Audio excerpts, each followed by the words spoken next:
Yani amini na kuambia, ukiwa katika subra, wallahi ni fimbo kubwa sana. Sikiliza mshairi mmoja katika masomo ya kiakhlaki. Kuna mshairi mmoja anaiongelea husda, na huu tunachukua kama mfano. Anasema, isbiru ala hasadil hasud fa inna sabraka qatiluhu fannaru taakulu ba'daha in lam tajidu ma taakuluhu. Anasema, sikiliza, subiri tu wewe katika husda za mahasi. Wewe subiri, wao na kuhusudu. Na mwenye hasadi ni mtu mbaya, yani anatengeneza mambo mengi sana. Katika hasadi lazima atengeneze fitna. Mwenye hasadi ni lazima akutengenezee kukuchafua. Mwenye hasadi ni lazima akutembee kwa watu anakusingizia maneno.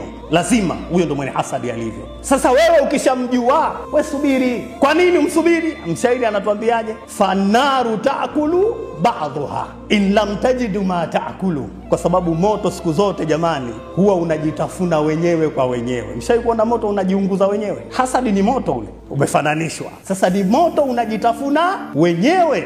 Pindi gani unajitafuna wenyewe? Utakapokosa pale juu chungu, hakuna cha kukichoma. Pale unataka uenjike kitu pale, unataka kuchemsha maji mathalan, unataka kuchemsha kitu gani? Kawaida ya moto, ukiona hakuna chungu wala hakuna kuni, unaanza kujiunguza wenyewe mpaka unaisha, unakufa.